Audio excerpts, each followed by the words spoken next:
So first of all, thank you for coming to the last session of our this LT seminars we had.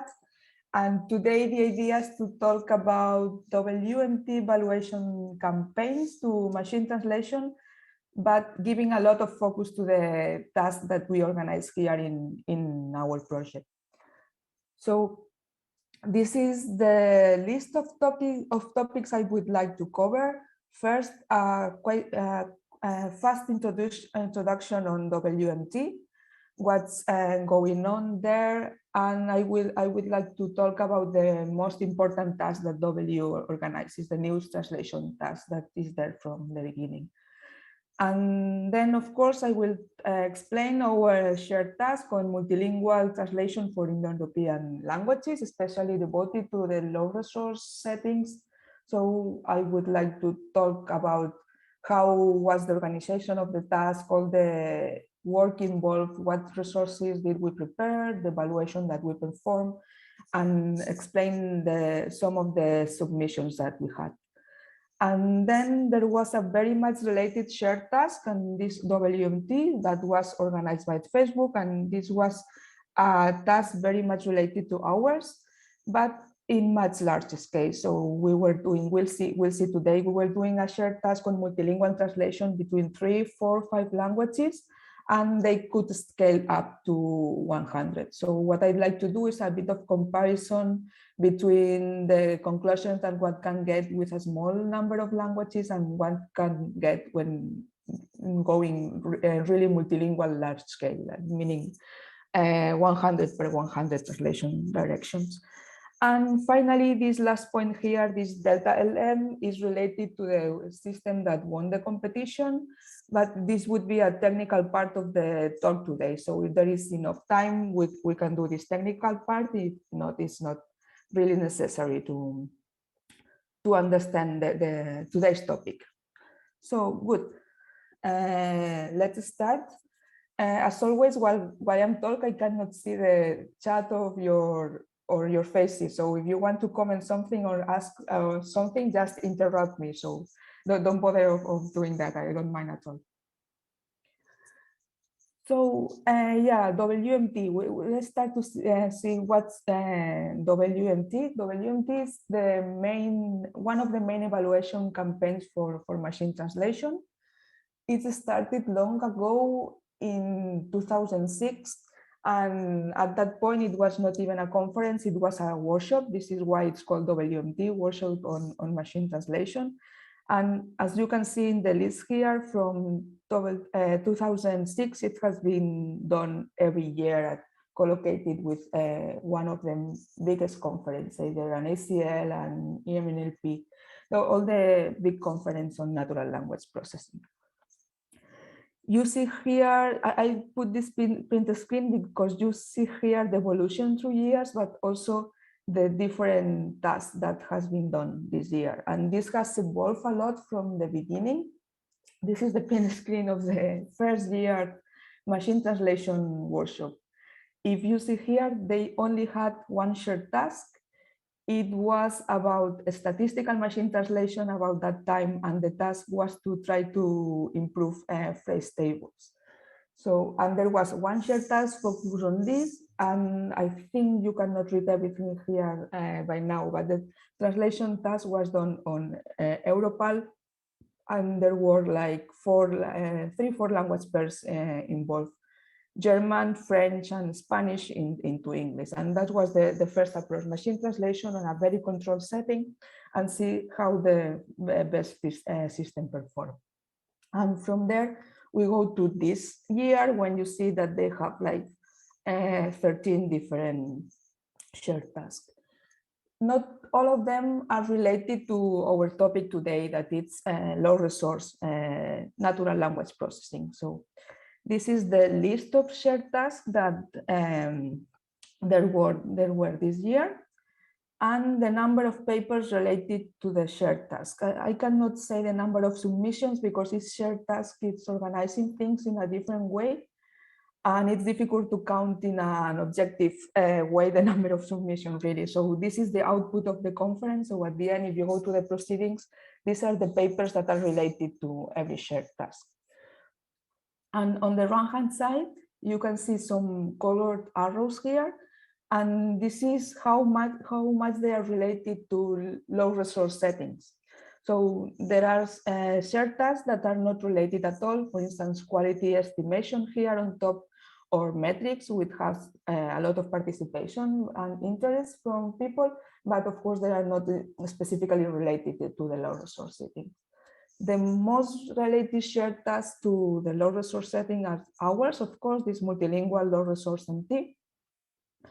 This one is the multilingual large scale, is the other one I told you I would be talking about.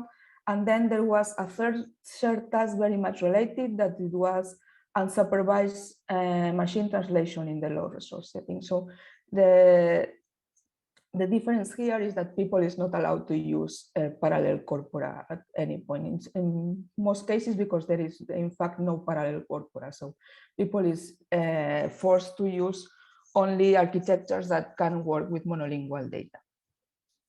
And then there are some shared tasks in yellow here that have some trends that can be applied to low resource, or some tasks that are related to low resource settings.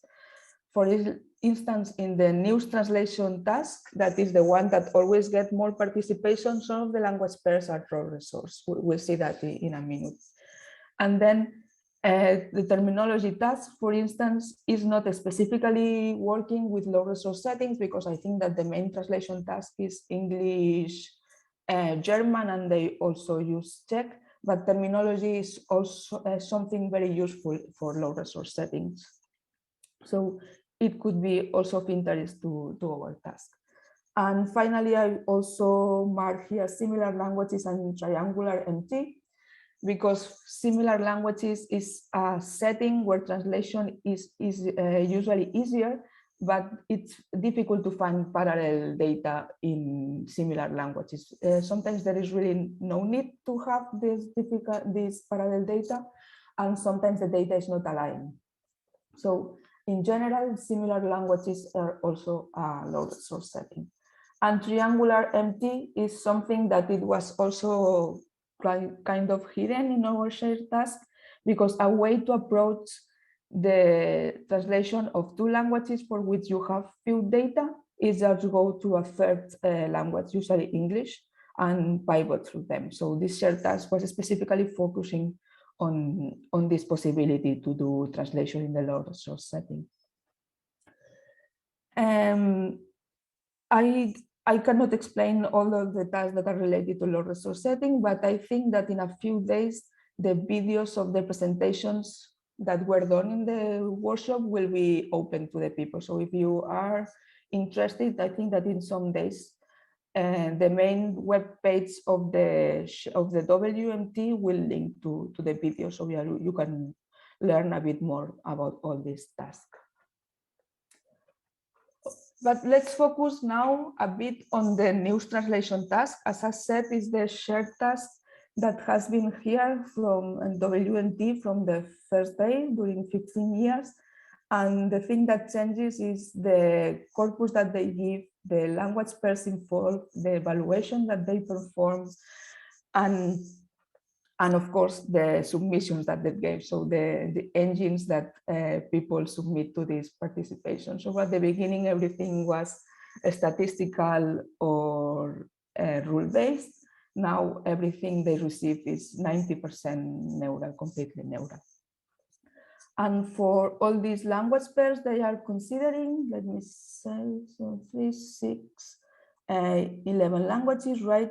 There are 2 language pairs that we can consider low resource. That would be translation from or to English into Hausa, and Zulu and Xhosa. The first one, English Hausa, is a low resource setting, but where also the languages are quite distant one from each other.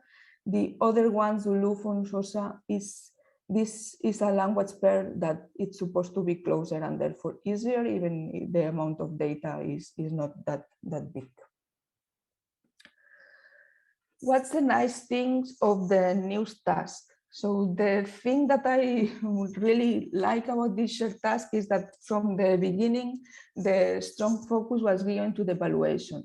So here, the official evaluation is done manually, and there are automatic metrics given just for additional information in an appendix as complementary information. But really, the evaluation is done manually with a lot of people that it's being involved, people and different companies involved in this kind of evaluation.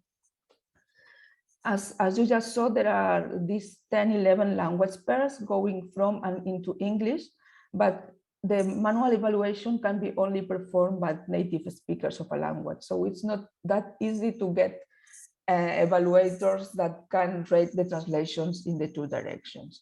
So what the people in the organization is doing now is doing two different kinds of evaluation. When then translate into English, then it's really difficult to get people that has high fluency in the source language. So for instance, Zulu or Hausa or these languages, it's more difficult to get the amount of annotation than they need. So what they do is what it's called reference-based direct assessments. I will show you in the next slide the meaning of this. And even for that, into English, they are only looking for English speakers, native speakers, and this is done by a combination of crowdsourced, I think they are using Mechanical Turk, and people who participated in the shared task. So with all these people is going to evaluate the translations. The quality estimations for this evaluation is quite serious. So not all the evaluations are taken into account. I give you an example here. Here there are almost 600 people working on Mechanical Turk, but these estimations, they were used for the analysis, but there were more than 1,000 people who didn't pass the quality control or the evaluation. So this is people that only do the evaluations for the money, so they must be just rating the translations almost randomly. But there is the high quality control study after the evaluations that allows to filter this noise here. When they want to evaluate translations that are out of English, it seems that it's easier to find native speakers of the target languages with knowledge of English. So in that case, the evaluation, it's a bit different because they can use the source to evaluate. As I say, I will show you later. In this case, they can do two different kinds of evaluations.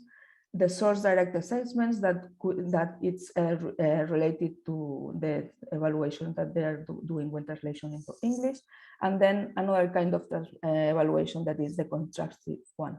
The thing that it's a bit worrying here is that the conclusions that one can get with the source direct assessments and the conclusions that one get with the contrastive assessments do not agree always. So one gets different conclusions depending on the evaluation that one does. Some more things to say here. In fact, I already said a couple of them. So the quality control of the consumption is very accurate, is very good. Also, during the last years, the evaluation changed from sentence level to document level. So the evaluation of a sentence is done seeing also a context of its sentence, and that's important because it also changes the conclusion. So it has been shown that without context, evaluation are not that reliable. And with all this, every sentence that has been evaluated is summed for the evaluation of a final system, and for each system they get like between 1,000 and 2,000 evaluations per system. How is the evaluation performed? And I'm explaining all this because when I talk about our shared task, I would like to show you the difference and the things that we can do and the things that we cannot do with our settings. So this is an example of the interface. Everyone is using a price for this kind of evaluation. And it was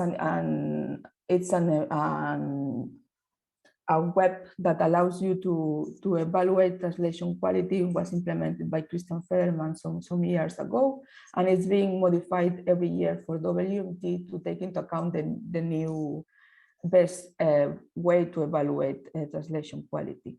So what evaluators are seeing here is this would be source-based evaluation, because you see on the left-hand side the original text in English, and on the right-hand side you see the translated text in German.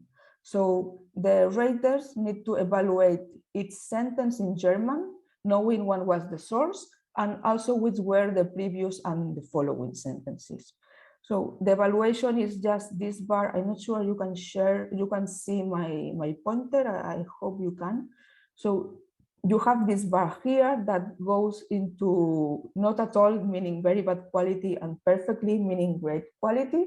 And it's a sliding bar where the user just needs to put the quality that they think has the sentence, knowing all the context and the source. And behind what there is here is a scale between 0 and 100. So at the end, what people is doing is putting translation quality in a scale between 0 and 100. And at the end, there is another bar here when what raters need to evaluate is the entire document. So the same scale to say if the document is a perfect translation or is a very bad translation.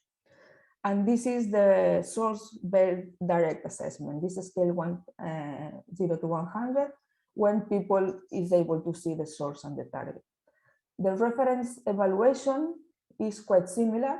The only difference is that on the left-hand side, you wouldn't have the English source, but you would have the German reference. So this would be in the case when the raters don't know English, only know German. So they are able to see the translation of a system together with the reference that has been created for that test set. And with this, let's go to see some results, but the tables are larger than a slide.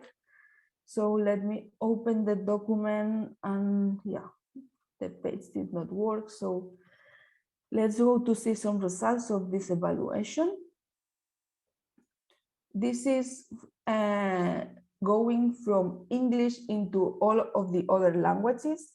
And I'm starting here because this is the experiment that allowed WMT to do source DAs. So in this case, what one can do is also rate the reference that was done in the test set. And that reference would be the quality that a human would have in the translation. So WMT test sets have two translations, have two references. So this is why you see here human A and human B. So that's the translation quality that the raters give to humans. And then you have here all the language pairs involved in the task. And this average column here is the average for all the system in this scale that I was talking before, between 0 and 100.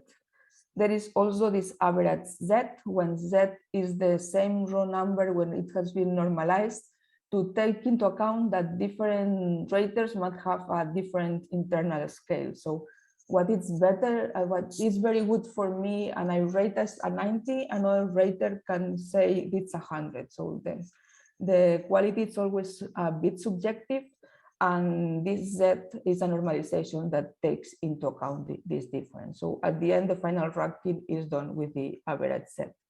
But to have an idea of the translation quality, I think it's nice to compare to humans. So the translation quality that humans are getting, and also see how this average is getting closer or farther to 100, sorry. For instance, here, the first one is English into Czech. And for here, the best translation were still done by humans. not 100% in that scale, but 90, which is really, really high. And then there were two systems. This Facebook was the system who won because it was the first after human, and then online W. All the systems that you see with online and a letter means that they are anonymous, so you don't know who did the submission, and there is no paper associated, so you can know how the system works. So at the end, Facebook would be the one that we know how it works. And I also want to notice the good performance of e-translation here. We can see a bit of e-translation later. Some more examples. Let me show also English-German. I went to one. Yeah, English-German is one of the tasks that is there from the beginning. And here, what I want to notice is that both human A, human C, these are the two references, are in the middle of the table. So there are some automatic systems that are already performing a bit better than humans in this evaluator. So I say a bit better because if you go to human A, this is 86 in this scale. The winning system was 83. It's after the normalization that it was better. So the differences are not really significant. Significant difference are indicated with this bar. So only the last system would be significantly worse than all the others. So there is quite a tie here on the translation from English into German. And this is probably because it's, as I said, it's there from the beginning. So there are a lot of experiences working with English German, and people already know how to get a high performing system. And let me focus now on the languages that are low resources. So yeah, as we said at the beginning, English Hausa is one of the low resources language pairs, and also the difficult one, because the English and Hausa have quite a different grammar and vocabulary and everything. So this is a distant language pair. And even with that, translation quality seems to be quite good, right? Because humans perform best, so the reference translation is the one top ranking here. But then we have a Facebook system that gets in the scale between 0 and 100, it's 82. So that's meaning that translation quality is acceptable and quite good here. It's not really much worse than German, that's the case that we have seen before, right? So that's good news. Even low resource settings are getting good translation quality with the systems. In that particular case, Facebook's system is multilingual, so it's using more languages to translate into Hausa, but not all the systems in this list do that. Okay, more tables that don't fit in the slide, so I will show you all of them now. This is the relation between two kinds of manual evaluation that were performed here. This source-based DA, the one that I explained before, and contrastive source BA. The difference with contrastive is that you don't rank from 0 to 100. What you do is that you get two sentences translated by two different systems, and you rank which one is better. So it's contrastive, meaning that you only say if system A is better than system B. So the evaluation is quite different, but there is also another difference that needs to be taken into account.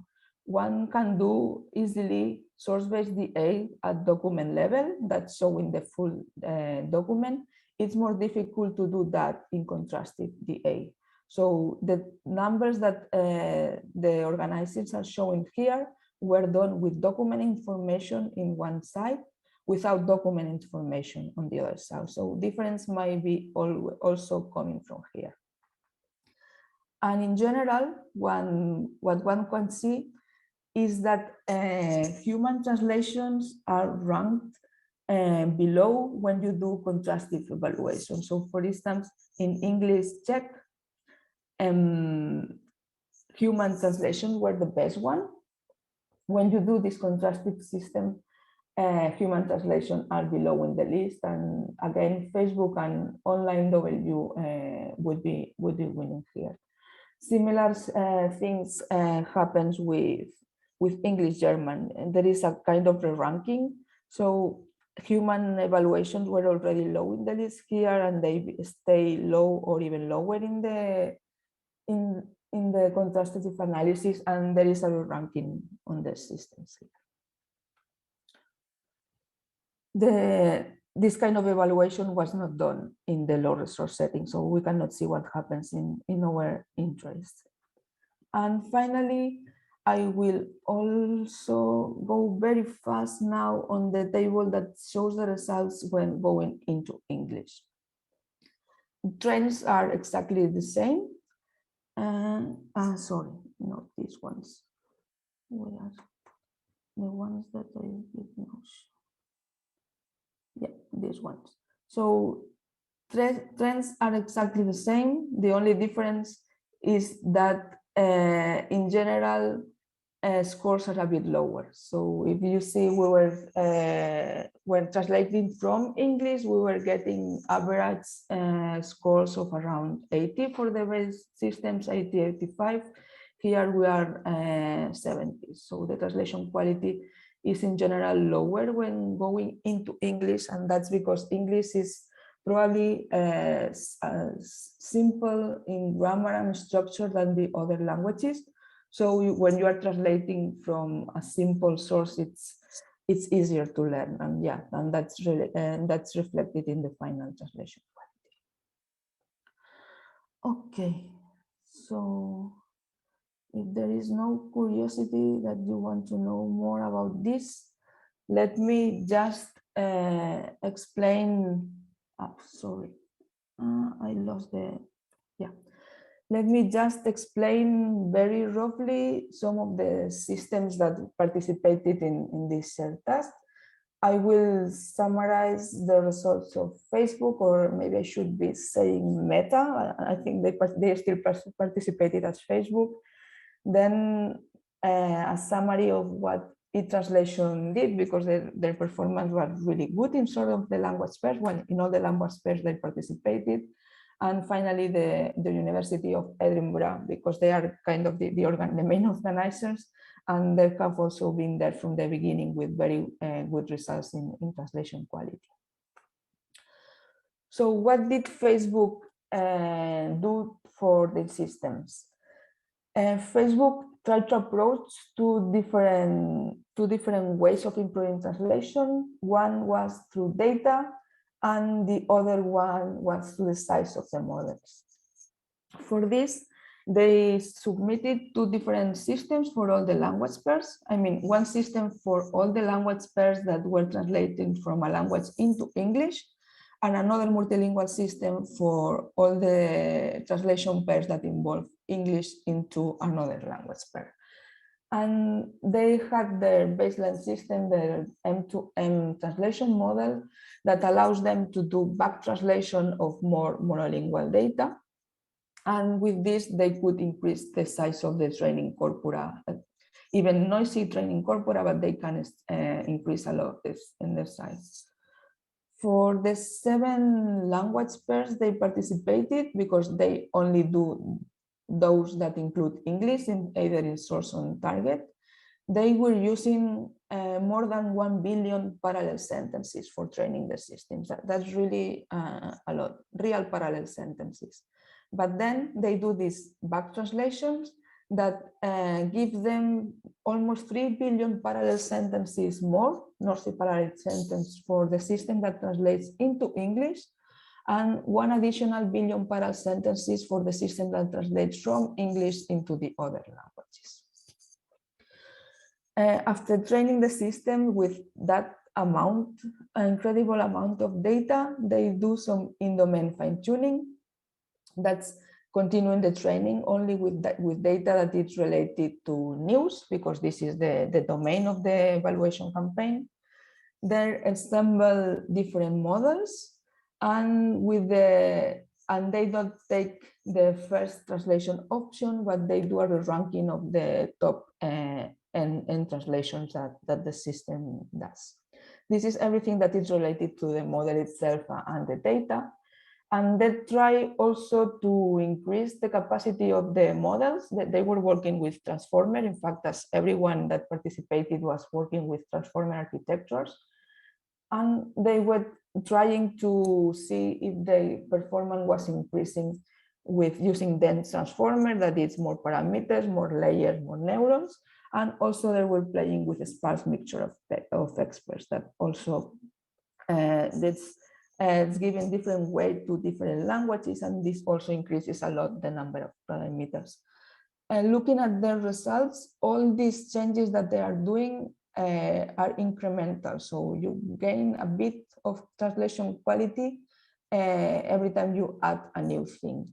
But the scaling of parameters was not really very relevant at this point. So this is really good news, because yeah, I don't know who can be able to train a model with 52 billion parameters. So it's good news that the basic transformer, already large transformer with a lot of data, it's already giving good performance.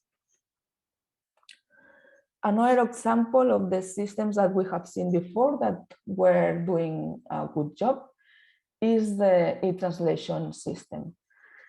E-translation, from what I saw in the description, focus a lot on data selection.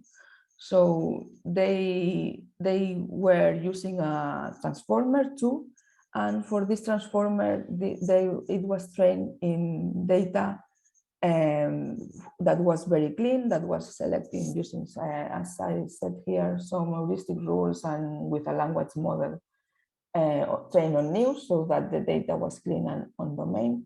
But they also use back translation, and back translation of an amount of data that was sometimes larger than the amount of parallel data that they were using. The numbers are much smaller than the ones that we have seen with Facebook, but there is an important difference here. Facebook was training a single model for 7 languages at the same time. Here, e-translation was working with bilingual machine translation. So they implemented a system for English-German, a system for French-German, and another one for Czech-English. This is also the explanation of different vocabulary sizes. And the last thing that they work a lot on was on fine-tuning. So they do 2 kinds of fine-tuning. At the beginning, and they first fine-tune only on parallel sentences that were on the news domain, and then they fine-tune further on previous year test sets, so that the domain was really close to the one, or at least expected to be close to the one done in this year. And as seen, yeah, the performance was very good by doing this.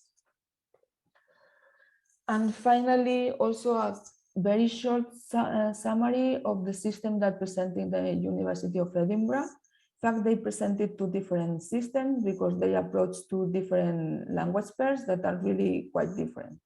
So they participated in the Bengali-Hindi pair and in the English-German pair. In both cases, the topic of the system was, again, data. So they were participating with transformers, some transformers that they already trained in previous competitions and can be used for generating back translated data. And then they work in selecting data for Bengali Hindi. What they do is several features to extract data related to the domain. Here I list some of them. That's engram matching, TF-IDF similarity, and language model scoring, and together with back translation data. And with this, they have a set of different transformers trained on fine-tune in different ways, and then ensemble these results.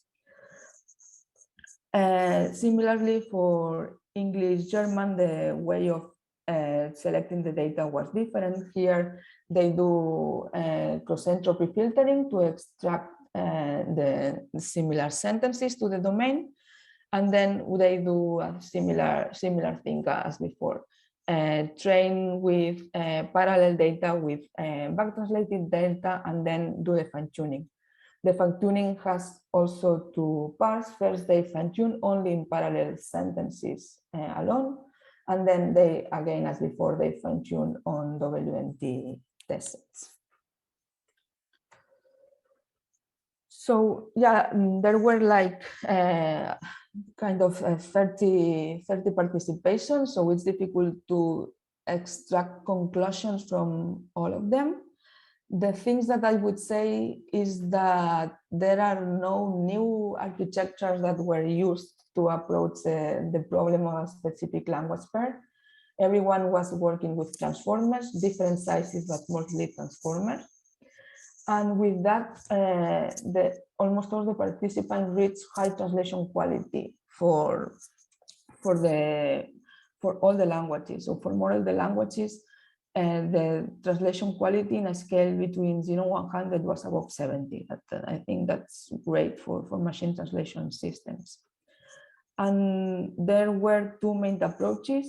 First, trying to use clever ways to increase the capacity of the transformers. We have seen the tries that Facebook did in the first system, and then clever ways to clean and augment the training data without touching the architecture at all. And this really showed that working hard with data, you can achieve high quality translation. And these are the shallow ideas that I will extract from this translation task, but still most of the language pairs were high results. So let's see what different approaches can be taken when one has only low resource settings. And this is one of the things that we wanted to see with our shared task. This is the multilingual low resource translation for Indo-European languages. So yeah, first, thank you to LT-Bridge for organizing this shared task. So this is the acknowledge for ourselves. And this was, in fact, a combination of two different tasks. One organized for LT-Bridge, and the other one organized by ELRC. And also here, thank you to the Catalan government who did some of the translations for this shared task, so that we could have nice test sets to evaluate the participants. And yeah, and also thank you to people that was involved at the FKI, because I will explain some of things of the shared task, but there are a lot of things that I'm not going to explain and were already done and even being done right now. So thank you everybody for the participation, here.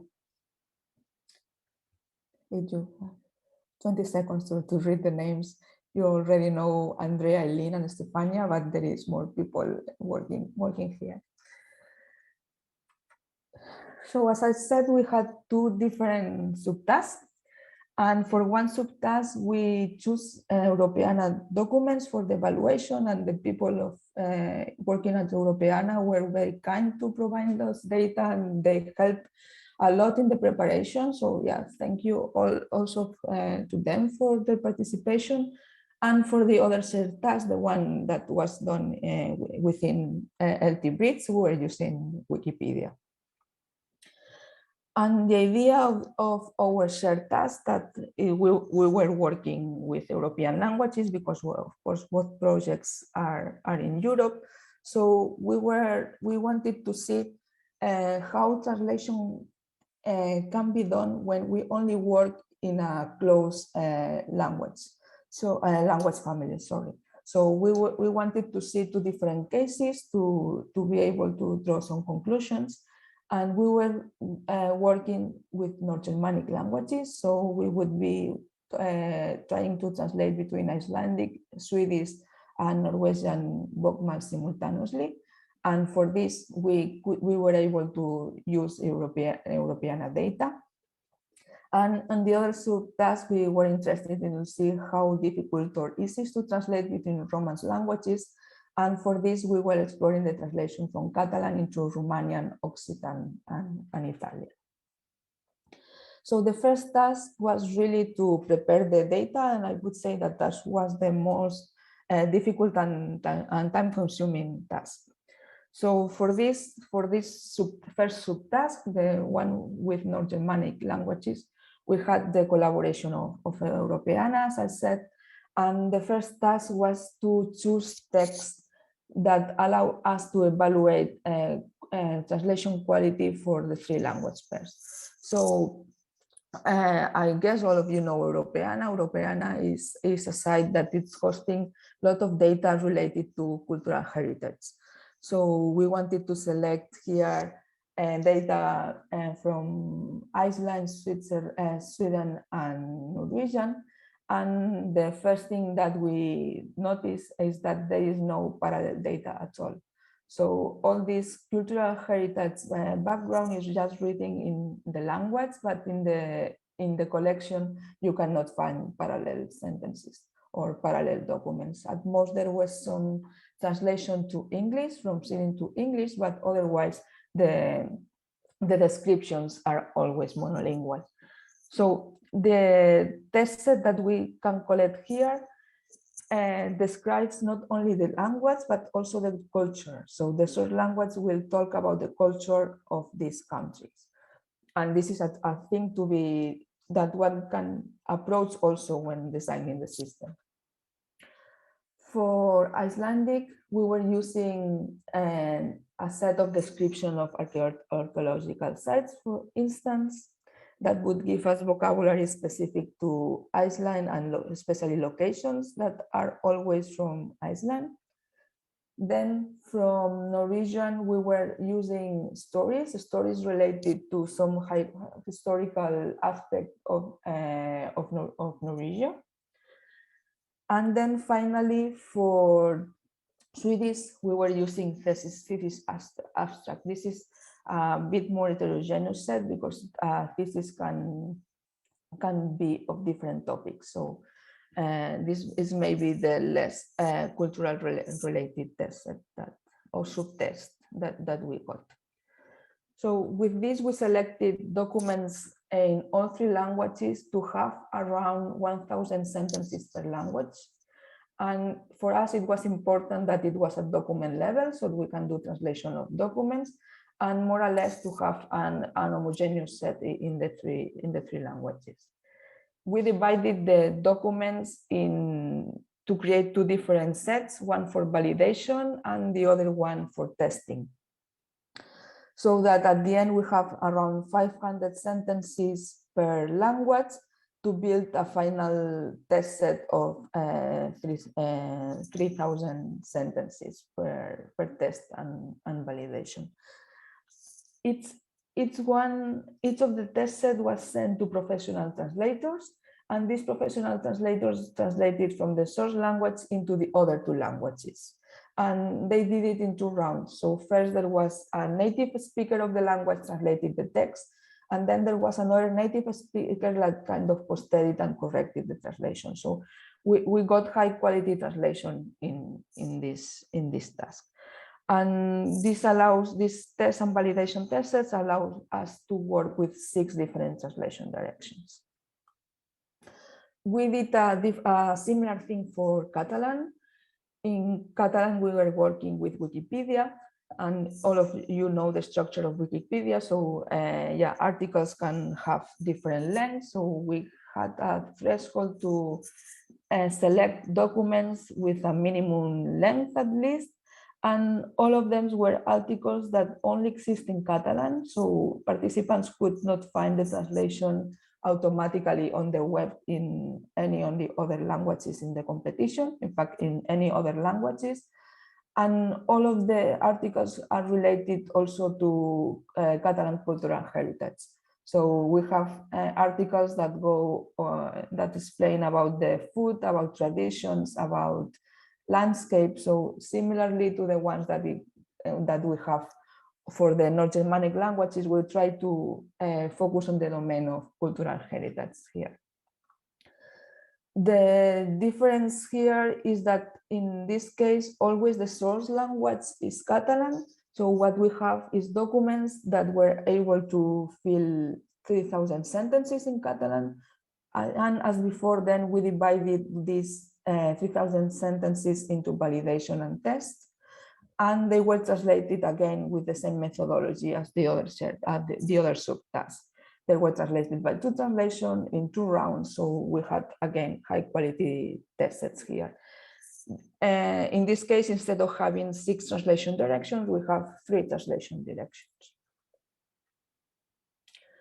So looking at the sentences and the examples of the documents that we were selecting for the test sets, one could think of the challenges that would imply in designing a translation system.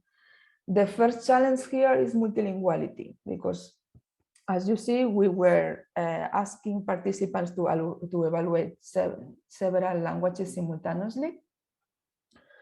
And one thing that I have not said before is that, well, you notice there are not, the big languages of each family are not there. So we are not considering Spanish or French or German or English there. And this is made on purpose. So all the language families will be evaluated only in the low resource setting. And this is another challenge. But what we were doing is we are not going to evaluate the big languages, Spanish or English there, but we allow participants to use this data if they want to train the system. And we will see later if this is important or not. The third challenge is the vocabulary, that it's very much specific to the countries themselves, to the cultural heritage domain, because this data has many more name entities that other kind of data would have. So this is something that could pose also a challenge for participants. And finally, document level translation. So in case participants wanted to focus in more fine-grained translation, they could also take a look at document level features here. What we wanted to test is that what's the best method that one could implement to translate multilingual low resource setting. So we needed a way to be able to fairly evaluate and judge different systems. So the only way to do that is to fix the amount of data that people can use. But if you fix the amount of data nowadays, you are limiting a lot the translation quality, because a lot of systems are based on initializing the system using not BERT, but any kind of sentence embedding or pre-trained model. So at the end, we do something that was in the middle between constraining a lot the data that they could use and giving complete freedom, because we wanted to be able to compare the system, but still we wanted to achieve high quality translations here. So this is the list of the things that we allowed at the end. We allowed the use of different parallel corpora that we will see later. Some of them was parallel at sentence level, some of them also with document information. We also give a list of monolingual corpora that could be used. We also allowed the usage of any kind of pre-trained embeddings that was freely available at Hugging Face, so that everyone was able to use what it's usable in an open source. In case that people wanted to approach the domain specificity of our test sets, we also allowed to use WordNets and BabbleNet. And we devoted quite a significant amount of efforts to extract lexicons from Wikimedia. So lexicons that were specific to the language pairs that we were considering, and when we could, lexicons that were only on the domains that we were pursuing. With this, we extracted several multilingual lexicons from Wikidata, Wikipedia, and Wiktionary.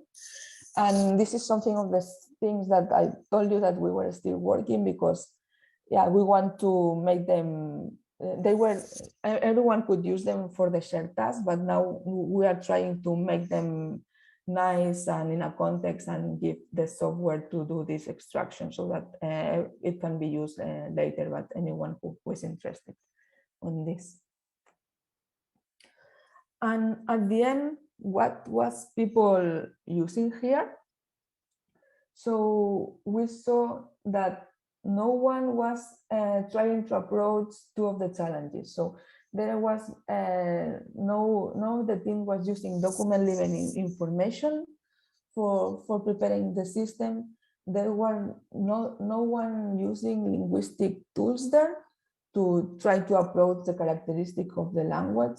Semantics networks were not used either, but what people was mostly interested in was in working in data techniques, as we have said in general in the news translation task. Everyone was using parallel data. Of course, if we give parallel data, it's normal that it's used for machine translation. So all the teams were using parallel data and fine-tuning.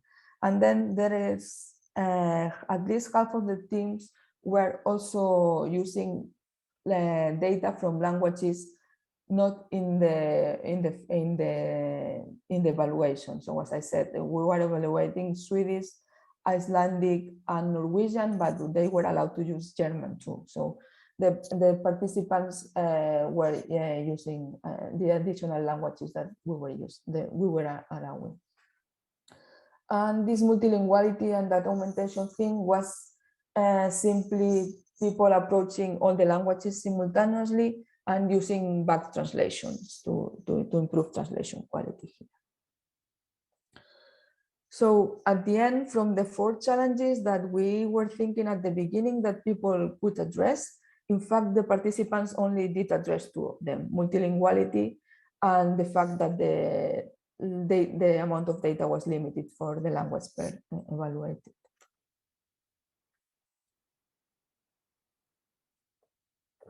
About the data, as I said, everyone used parallel data, but not all of the people were using the same amount of data.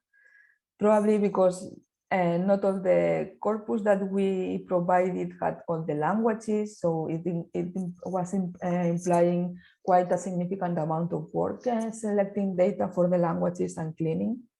The most used source was Wikimagics. This makes sense because, in fact, one of the shared tasks was about Wikipedia, so it was a closer domain. But there are other corpus that, because they are highly multilingual, they were very used here. That's TED Talks, books, and this multi-CC line that it's also a huge source of parallel documents in kind of 100 languages. What about the pre-trained models that we are allowed to use? Again, all the systems were using something and that was pre-trained beforehand, but now all participants had a different choice. So there is no trend to say, yes, this is the best pre-trained system for machine translation. No, each group used a different pre-trained system, and the reasons also were different. For instance, there was one team using Apertium for back translation. There were teams that did some fine-tuning on empty files or on M2M. So different approaches and different pre-trained for different reasons. So no nice conclusions we can gather here. So with this, what was the outcome that we got from the shared task? So we have 11 submissions from different teams. Some of them participated in the 2 subtasks, but mostly people just focus in one of the 2 tasks. We allowed participants to submit a primary submission and also, in case they wanted, a secondary submission to compare with the initial one. We also prepared 2 baselines. One baseline, in fact, we did not prepare. It was just running Facebook's M2M translation system and to see the performance. And for the other approach, we just fine-tune MT5 with our validation test set, our multilingual validation test sets. And the official evaluation we were performing was automatic because we were not sure. And in fact, at the end, we could not do a manual evaluation for all the language pairs. So the only way to be fair with the full family, the full language family, was to do automatic evaluation.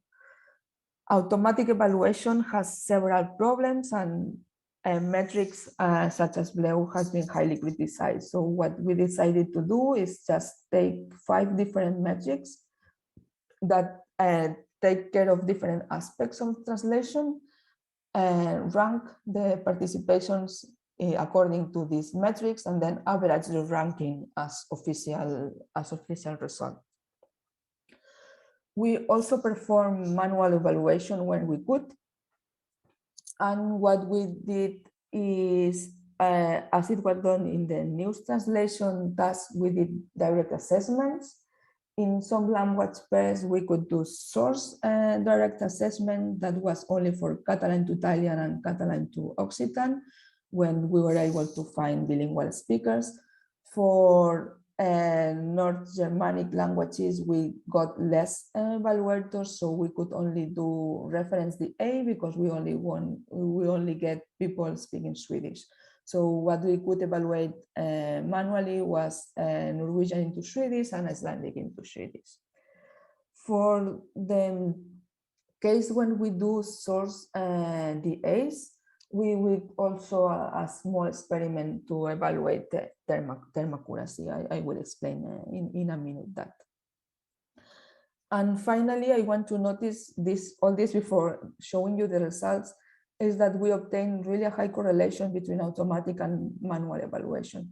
And this is probably because the difference between the system was big enough so that at the end, the difference between automatic metrics and the difference between metrics and manual evaluation was not significant in our case. So we think that the results, the official results that are based only on automatic evaluation, and still make sense with the manual evaluation and are consistent and reliable. So let's see the results. I'm not sure I've said this before, but the ranking is not at family level. So we have the tables in the final results of the papers and in the findings at language pair level. But at the end, what we were interested in is to see translation quality at family level. So this is the average of the metrics when all 6 translation directions, because this is the North Germanic language, are considered simultaneously. So the test set includes all the directions simultaneously. We had a small participation for Northern Germanic languages. So really only 2 teams participated. The other teams participated more in the Romance language task. And then translation quality was really very high already for the baseline. So the Facebook end-to-end system performed quite well in these languages. So in fact, it was, just congratulations to Facebook, because they won this shared task even without participating here. And then we have the second system was the Edinburgh-Saarland collaboration here. And then we have these UBC contributions here. Curiously, well, maybe not curiously, but the fine-tuning of MT5 was the worst translation quality achieved. And this kind of makes sense because the translation ability of MT5 comes with fine-tuning. And remember that we are trying to learn here like 6 language pair translations, only feeding the system with 1,500 sentences. So yeah, it's very difficult to be able to learn something with this amount of sentences. But even with that, we got that the mean translation quality as measured by BLEU was about 18, only with 1,000 sentences. So that's also very good news for low resource settings. You don't really need large amount of data to be able to get a translation that it's already understandable. And the same analysis done for the second shared task, Romance languages here. Here, CUNY did a great job. They get an average translation quality of around 50 in blue. I should probably be pointing at comment that it's about above 0.5 in most cases, but I think that people still knows better, well, people and me still knows better the meaning of numbers, translation quality, reading blue numbers. And in this case, the baselines were quite below. So you see that the first baseline in the list is again M to M, but it has a contribution for 3 different teams above it. Then similarly to the news evaluation, we wanted to perform our human evaluation campaign, but of course it had to be different. We didn't have the amount of annotators that the news evaluation campaign had, and it was really difficult for us to find bilingual writers in the languages that we were trying to evaluate. We realized that if you don't consider English, everything it's more difficult. So with this, we need to change some things in the evaluation. The first thing was the scale. We couldn't do an evaluation between 0 and 100 with the amount of annotation that we had, so we changed this a bit. And also the way we selected the sentences to evaluate. What we did is we selected 100 sentences for the Romance family and 100 sentences from the Non-Germanic family. And then we extract all these sentences in all the systems that participated, and this will rated by our raters. Still, we did similar things. We also include context here. You see, we modify a price to be able to fit more into our possibilities for evaluation. It was, I mean, the same, but with some differences. As you see here, people still need to rate a sentence in a scale, but in this case, the scale is clear. It's not 0 for 100, but it's a smaller scale that goes from 0 to 5. So discrete numbers for a user. And they got instruction what was the meaning of 1, what was the meaning of 2, what was the meaning of 3. So they know clearly what was the meaning of every score. And also, as before, people were evaluating a sentence and they had the previous context above. So yeah, I'm not able to read that. This should be Norwegian if I'm not wrong, but people would be evaluated a sentence given the document. And yeah, that if the slide was a bit longer, you would see that below there was also the evaluation of the full document as we had before in the other set task. And this is an example of reference DA. So everything here, context, source, and candidate should be in Norwegian here. In fact, as I said, we didn't have any bilingual speaker for the Germanic, for the Non-Germanic language. What is the evaluation that we found here? We found in general, if we look at the scores at language per level from the automatic metrics, we haven't gone through that. We have also the tables. If you are interested, we would see that the correlation is quite high. So the results on the automatic metrics and the manual evaluation were high. And that can have several reasons. First, because the systems were in general different, but also because, as you see, the uncertainties are quite high. So the variation of annotators was high enough in order to fit the statistically allow to be comparable the manual and the automatic evaluation. And another thing that one can notice here, and this is also true in the automatic evaluation, is that translation quality depends a lot on the language pair. So we are evaluating the family as a whole, but at the end, there is a lot of dependence on the language that you use, and that could have changed the rankings a lot. For instance, notice that MP5 is the worst system by far when going from Norwegian to Swedish, but then it's performing very well when going from Icelandic to Swedish. And this is general. When involving Icelandic, MT5 was performing very well, either going from or going into Icelandic. On the other hand, M2M was the strongest system for the other languages. And then when we do the average is where M2M clearly wins. But if you go detail language per language, then you see that every system is performing in a different way.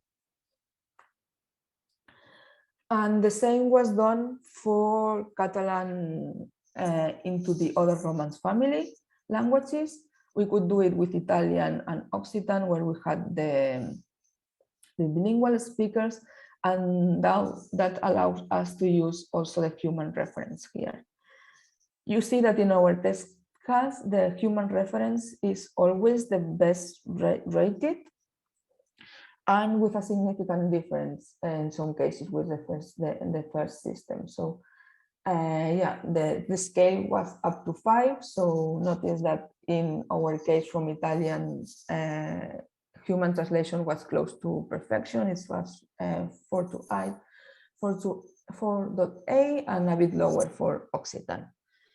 In general, all the languages, all the systems perform worse from Occitan than from Italian. So this is a general trend also for all translation systems.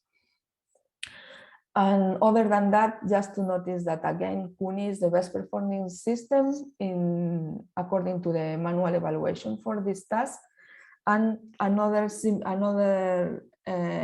difference in performance, as we have seen before. In this case, M2M is performing relatively well for Catalan to Italian, for instance, but very bad in comparison with other systems, with Catalan, Occitan. So M2M was highly penalized with Occitan. That, on the other hand, was the strong point of CUNY. Yeah. More things that we could do. Since we were lucky to have some bilingual speakers, we also wanted to see how was the translation of the specific terms.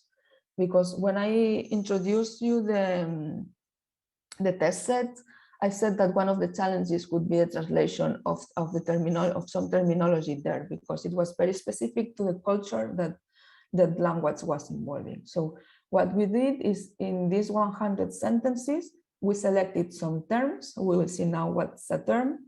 I think we selected 60 terms in 100 sentences, and then the writer, when it had the sentences, would be looking at the source sentence, always in Catalan, with a phrase that was bold-faced. And then we asked an additional question in this case that was about this phrase. If it was not translated at all, if it was well translated, or if it was translated wrongly. And also, of course, there was also the possibility that there was no bold phrase in that sentence. So this was a way to measure the accuracy that we were getting in these terms. What was a term? So I don't expect you to understand Catalan, but this is the list of 60 terms that we selected, and we were selected for several reasons. You see here century 19 and century 20. So some of the terms were selected so that they were numbers or dates or something related to numbers, because this is something that neural systems have some problem too. So we wanted to see how they perform here. Other terms we can see some examples here, such as calçotada or salvichada or this kind of things. These are terms that are related to the culture itself.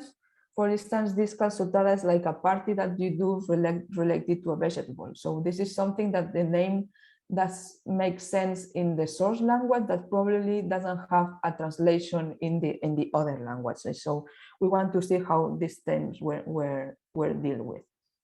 And finally, we have this at the bottom, you can see here, Premia de Mar.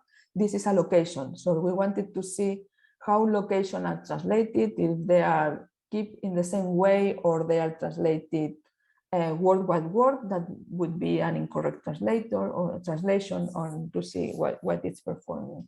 Because all of these words are so specific to the culture itself that we expect that they will be appearing very few times in the training data. So all the raters had to evaluate these phrases, and of course we had more than one rating per phrase, and what we took as accepted is the majority class. So if a sentence was evaluated by 4 raters and 3 of them say it was well translated, then we count it as well translated. If there was a tie, then we simply ignore that vote. So that phrase wouldn't be considered. And this is why in the table that we have here, we have a last column that shows you the number of phrases that is considered for the analysis, and we never reach the 60 because there are always ties. So we are not considering all the phrases in the analysis. And this is how the system were translated. You see in general that most of them were well translated, and some of them, less of them were mistranslated, and very few were not translated.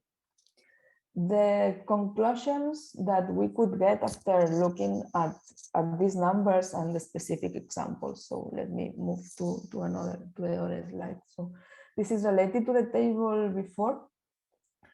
We can say that the biggest number of mistakes was done by the baselines.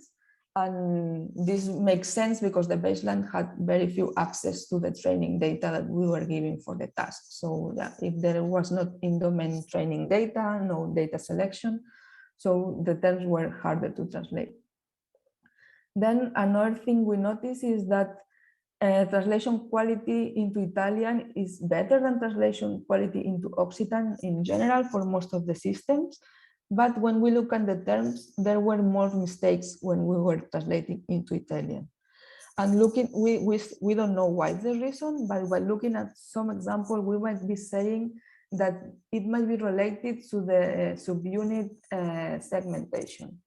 So different teams were performing different subunit segmentation systems. But anyway, when we took at examples, we see some general trends that, for instance, Occitan and Catalan might have a closer way to segment words than Italian. So there are more characters in common between, n-grams in common between Occitan and Catalan than between Italian and Catalan. So at the end, when generating new terms, it seems it's easier to generate them in Occitan than in Italian, but this is only a guess, as I said. Some things that we also notice are something that we already kind of expected. So some of the locations where it has or titles or whatever that there were more than one word, we find some of the mistakes were given because parts of the word were translated and parts of the phrase were not translated. So at the end, the output was not consistent. And finally, this was curious because there were several mistakes when translating centuries. So yeah, maybe that's just a lack of centuries in the training data, but numbers were in general well translated, dates also, but there were more problems with centuries. And good, I have shown you now the results of the systems and how they perform, but at the end, we still don't know how the participants approach this multilinguality challenge. At the end of the evaluation campaign, we sent a form to the participants so that they can describe the main characteristics of the systems, and we asked them to give to complete the form once per system. So if they submit a primary and a contrasted submission and they were similar, they only need to submit one. But if they submitted two different systems that were significantly different, we asked them to fill twice the form. So with this, at the end, from the participants who did, we got 10 responses. And this is the summary of the answers that we have. So as expected, all the systems are completely neural. So no one was using any statistical or rule-based or hybrid approach to the translation task.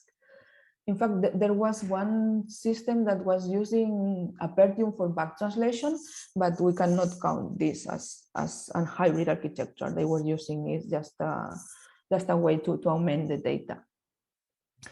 Another 100% answer. All the systems were working at sentence level, so no one was using information besides the sentence.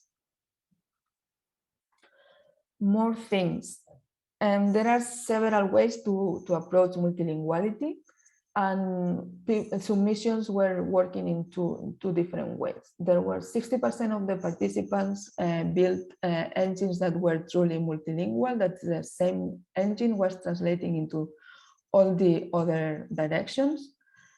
40% of the submissions were using some kind of fine-tuning or modification that work only at bilingual level. So even if the main architecture was multilingual, the fine-tuning was only done with bilingual data or different examples like this. And another thing to notice is that no one was using a pivot language in the middle. So no one was approaching Catalan to Occitan, translating first to French, for instance. Everything was direct translation. Then we asked if the system would be supervised, semi-supervised, or unsupervised. Of course, unsupervision didn't make sense here because we provide parallel corpora, so it's kind of clever to use parallel corpora if you have it. And then 60% of the participants said that we were working with a fully supervised system, that it's only parallel data being used, and 40% said the system was supervised. When we look at the architectures, we see that mostly of this semi-supervision come from participants that were using back translation. So they were enriching their system with back translated data and discounted as semi-supervision. And finally, we asked if people were using only the data for the languages that were going to be evaluated, or they were using also language data from the other language pairs. And half of the participants were using data from the other language pairs. And we'll see later that this really improved translation quality. So let me summarize a couple of systems here, as I've said before. So let me just say a few words about the Kunis system and about Tencent. So yeah, the Kunis system, well, they submitted two different submissions, the primary and the contrastive. The primary was completely supervised system, a multilingual system, and the difference with the contrastive system is that in the second case they were using also back translated data. From the data we provide, they extracted 41 million parallel sentences, but they also include French and English. So they were using here the rich counterpart of the family, let's say, for translation quality. They did several things to try to improve translation quality. They studied with what's the best way to do the subword segmentation. Since languages are so close, maybe character level translation was working better than subunits, or who knows. They did quite a deep exploration on that. And then also try to use phonetic representations that were trained together with the textual representation using multitask learning techniques. At some point, they also realized that one of the weak points in this shared task, or the most difficult point in this shared task, was Catalan-Occitan translation, because there was really very few parallel corpora available. And they work on this, and this is where I said before, this was the team that was using Apertium for getting back translation into Occitan. And then they do a rescoring only for this language pair at character level. With this, as I said, the difference was mainly the usage or not of back translations, and more or less the performance they got with the two systems was more or less the same. Some metrics prefer the system without back translation, so other systems prefer the system with back translations. And then, the summary of the Tencent system, TenStrans here. TenStrans did a slightly different approach. They were working with multilingual systems, and his multilingual system was an A2L translation. So in the target side, there were only the languages of our shared task, Catalan, Italian, Romanian, and Occitan. But then in the source side, they were also considered Spanish, French, Portuguese, and English. So more languages than the ones that Kunin selected. They were also working on fine tuning so that they could select, they extracted data that was more related to the domain, and then they used this data for fine tuning. They were using also a parallel architecture that came from distillation of the Facebook M2N model. So they fine-tuned this M2N model of the languages of the task, and then they use this system as an alternative system. And at the end, what they submitted as primary submission was an ensemble within the in-domain multilingual system that they have trained, and this distill M2N. They also submitted a contrastive system, and for this they added to the ensemble more models, and these models was a similar multilingual system as the main contribution, but enriched with back translation, and then also trying to improve the performance at language per level using pivot-based method. So the ensemble in this case would have, instead of just two contributions as the primary submission, the contrastive submission would have an ensemble of 4 different systems. And at the end, this contrastive system was the one that was performing better. And it's a pity because we were only evaluating manually the primary submission. So in this case, it would have been maybe better to have the manual evaluation of the contrasted system, as the performance was in general better. So some conclusions of our shared task. So the first thing that was kind of expected is that all the systems were performing purely neural translation, so and direct neural translation. So no translation was done through a pivot languages, no contribution of any statistical or role-based module in the systems. The systems that performed better were those that were trained not only with the languages of that were going to be evaluated, but also with the rich languages in that family, and that can be related to why pre-training helps, right? Because you have more information than the one that it's only in the languages that you are evaluating. Most of the people try to do some data augmentation via back translations, and in general, that was helpful. Some small examples when it was, it didn't matter if you did it or not, but in general, it's always beneficial. Also, lots of teams try to select data close to the domain of the validation set. But then when we look at the system description, the improvements that they got according to this was very small. So even if I think that the winning team was using in domain data selection, this was not the point that helps them to win the shared task. And finally, just to notice that we are giving the winners, let's say, according to the translation quality in the whole family. But if we were looking at language per level, the rankings would change. So the best performing system in general, in average for all the language pairs, is not always the best performing system for all the language pairs individually. So it might make sense to try different systems, even in multilingual settings, to try different systems for different language pairs or different approaches.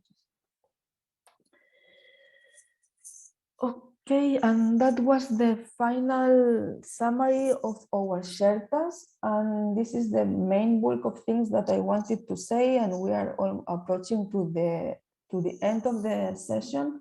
But yeah, I don't want to, I also wanted to give a small overview of the large-scale multilingual machine translation task. So I will just explain the settings and the main conclusion here. This shared task was organized by Facebook at the same time we were organizing ours. And they in fact had 3 subtasks. 2 of them are very similar to the ones that I have just shown you in our case, the small track 1 and small track 2 that you can see here. But what maybe is more interesting to see at different approaches is the large task. When they have 100 languages, and they were evaluating the translation from all of them.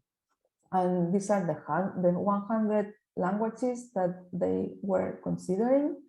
And our languages are here, so we could do a comparison of translation quality, but it's not completely fair because the test sets are different. So yeah, but at least they are considering the same language as us, and there is a kind of room for comparison how systems perform.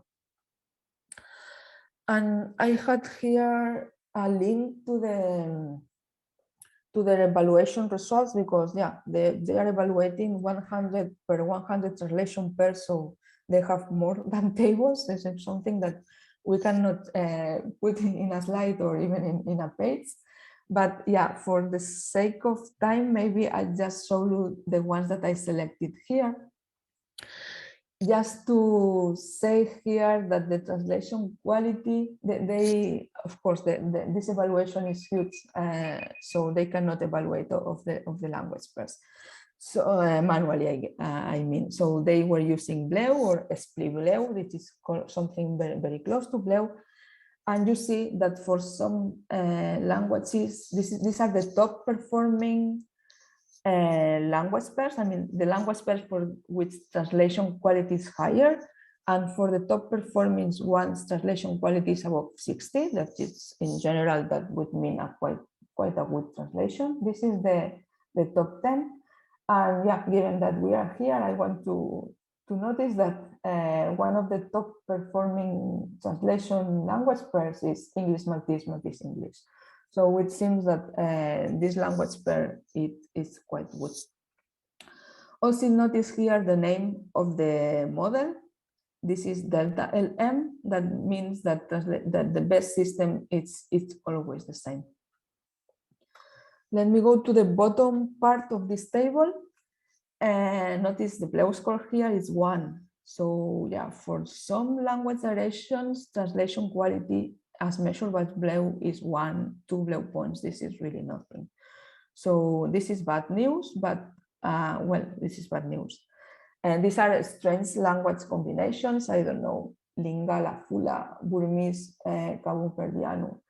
Probably there is almost no parallel data here. This is only achieved via via zero-shot translation. But yeah, the thing that translation quality is below 2 means that there is nothing understandable here. So we still have really a lot of work to do for low resource language pairs.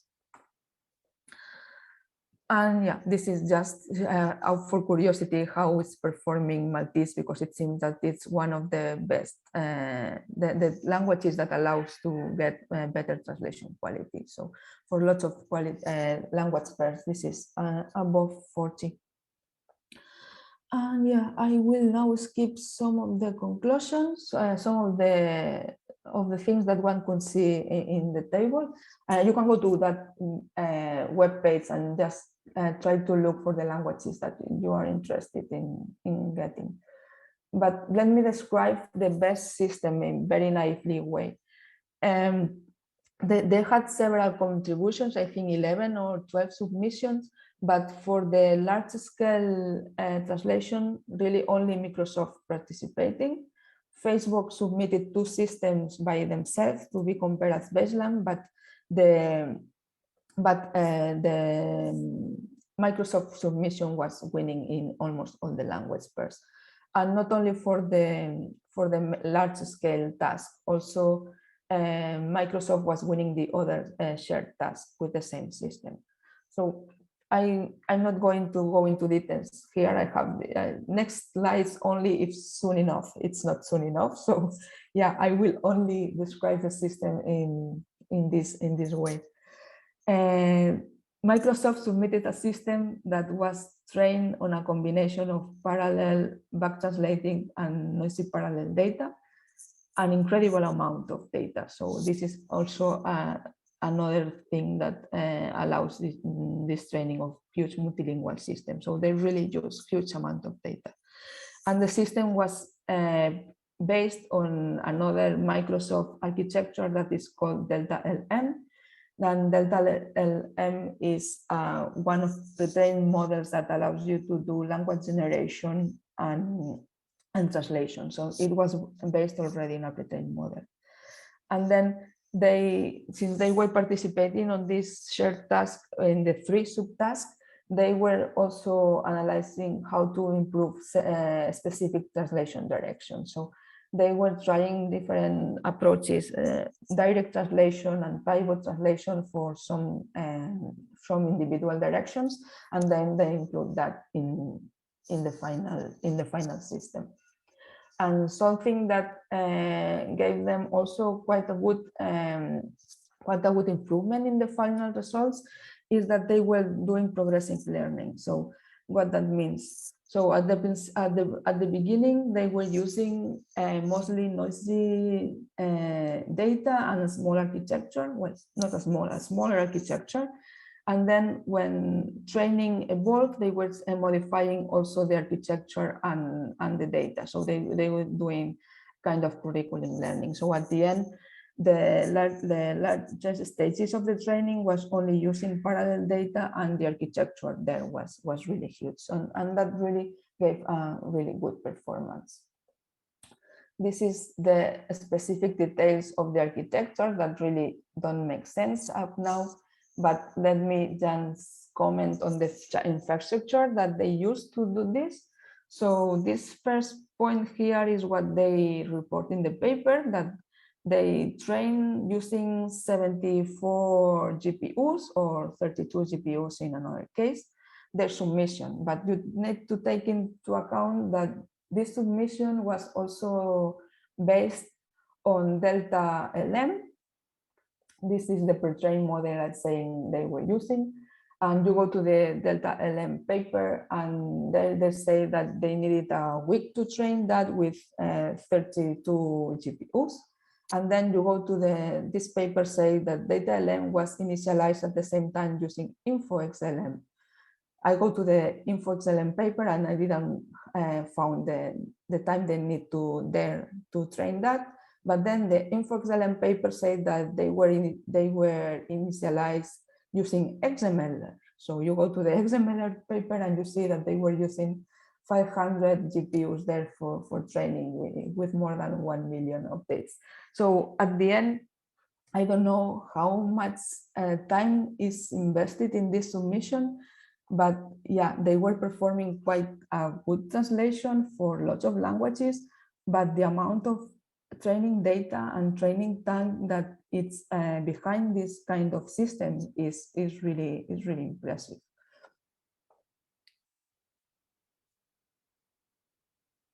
Yeah, so just maybe two details that I find nice in this system. Sorry, you are very hungry already and you are free to go. I just want to comment just two slides that I found interesting. First, as I said, there were three different tasks, one multilingual with 100 languages and the other one multilingual with 6 languages. And since the same system participated in all the subtasks, we can see how the performance on a specific language pair changes if you use multilinguality in large scale or multilinguality in lower scale.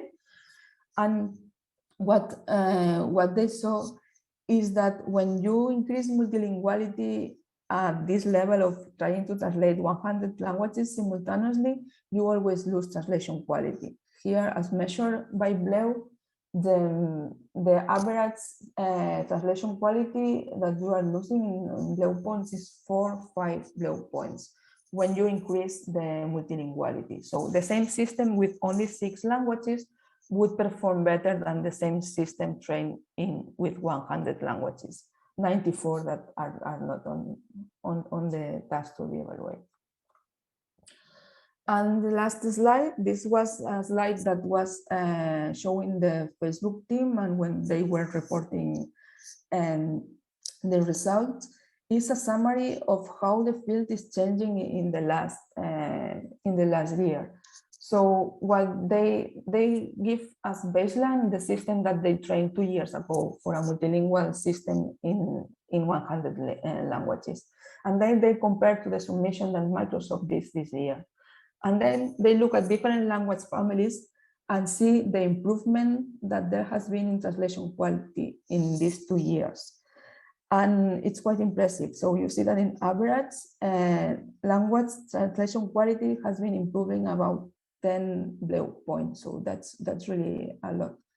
It's a pity that these are absolute Bleus and not relative Bleus. So if there are languages with a translation quality of around 50 and languages with translation quality of around 5, yeah, the improvement of 10 points is really not meaning the same. But anyway, in average, the translation quality is improving a lot. There are some specific languages like Irish and Welsh that, by some reason, this Microsoft system is doing very much better than the other ones. But as general conclusions, what they saw is that the languages that are more hard to improve nowadays are African languages. So these 7 and 5 are mostly African languages that the improvement is being slower. So that means that not all low resource settings are equally hard, and it might make sense to focus more on one kind of languages than the others because the difficulty or the different words needs to be done here. And that was my final thought on low resource machine translation. Sorry for being late again, but I think I've been late all the days till now, so the last day wouldn't be different. Thank you all for attending and for being here during these 5 sessions. If you can have any question, comment, or whatever, you can do it now, of course, but anytime it comes to your mind, you can just send me an email and we can discuss whatever, or I will answer any questions or comments.